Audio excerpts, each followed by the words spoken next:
When Nebuzaradan, the butcher who was in charge of Nebuchadnezzar's army, when he came, he slaughtered 2,110,000 people right at the beginning.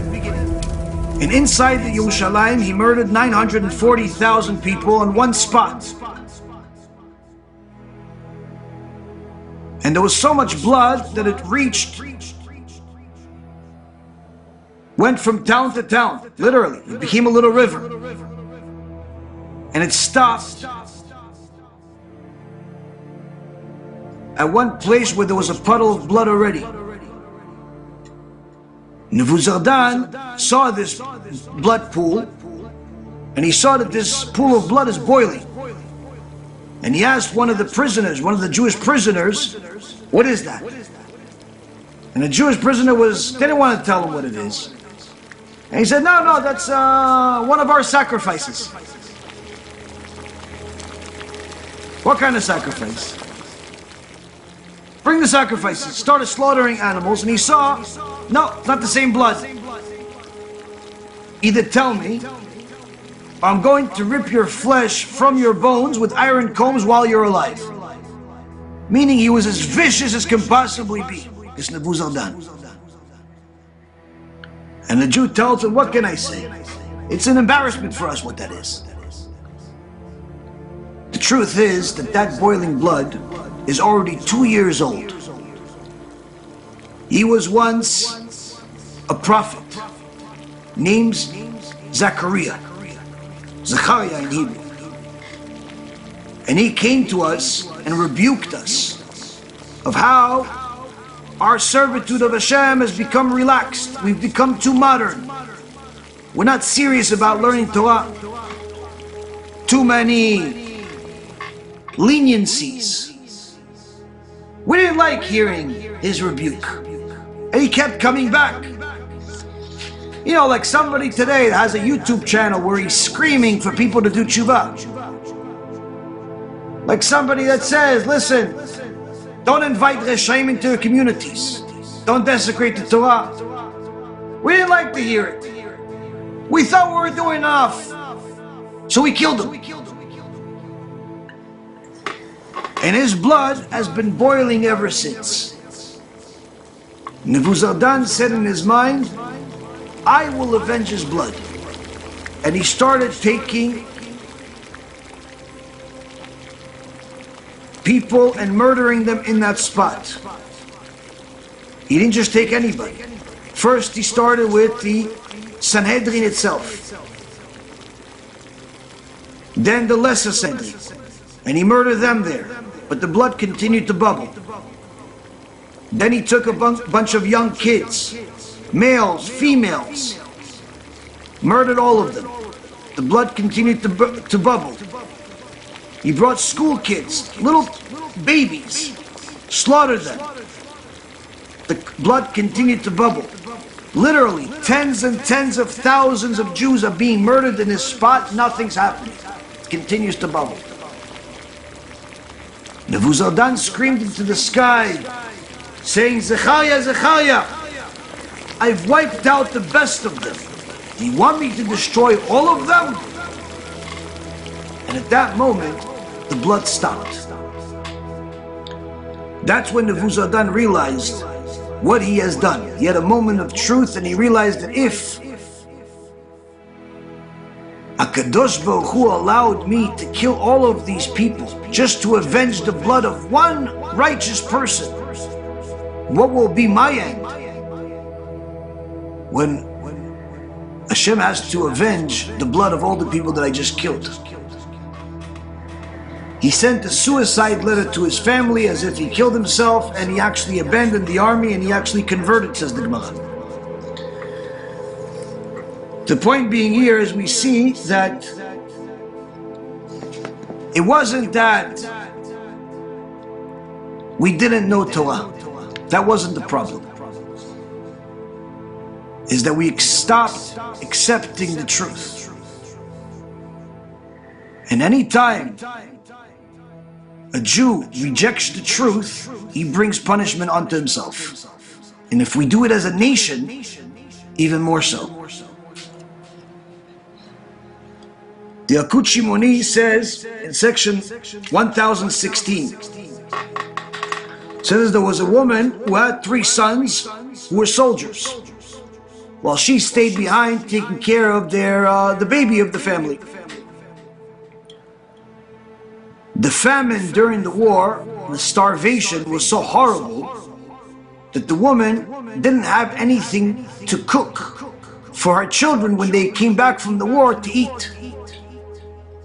So she killed the baby and she cooked him. When his brothers came back and started eating, but they noticed there's something wrong here, and then they realized that they're actually eating their own brother, they all had such agony that they all went up to the roof and jumped to their death. They committed suicide. The prophet Jeremiah says in Echad chapter 4 verse 9, those who were killed by the sword were better off than those who died of famine, because there's nothing more agonizing than dying by famine, and countless people died from famine. 50 years after the destruction of the Beit HaMikdash, the city of Beitar was destroyed also on Tisha B'Av. And the Gemara in Masechet Gittin says that there was 80,000 squadrons of soldiers poured into Beitar and started killing the men, women, and children until the blood oozed through the doors of the pipe and the pipes. And the horses had blood reaching up to their noses. Anyone that's ridden a horse before realize how tall a horse is. The blood from all the people that died literally made a river that had reached the noses of the horses. And it traveled 4 kilometers. A 4-kilometer river of blood, just so you understand. This is the reason why Tisha B'Av is a nightmare of all nightmares. The Ramah in Sefer Torah Chatat says that Nebuchadnezzar, after he destroyed the Beit HaMikdash, he wanted to show off to some of the elite. And the philosopher Plato was sent to Yerushalayim to see the glory of the destruction. And since there was a protection on the prophet Jeremiah, where no one was allowed to touch him, Nebuchadnezzar was friends with Jeremiah when he was young, and he says no one's allowed to touch him. So Jeremiah was there at the destruction of the Beit HaMikdash, crying hysterically.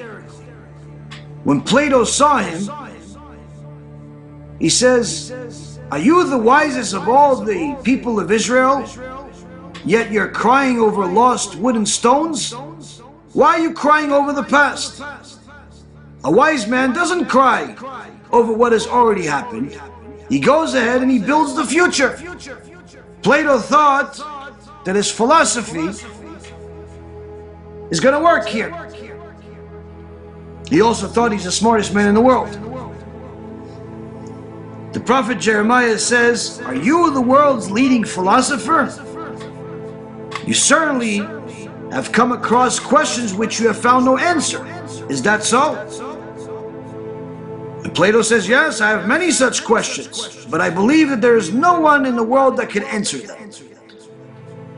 Jeremiah says to him, Try asking me those questions, all of them, and I will answer each and every single one of them to your satisfaction.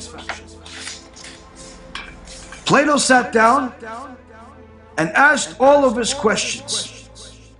Jeremiah answered every single one of those questions in a single breath. He answered all of the questions at once, to the point where Plato did not believe that he's a human being.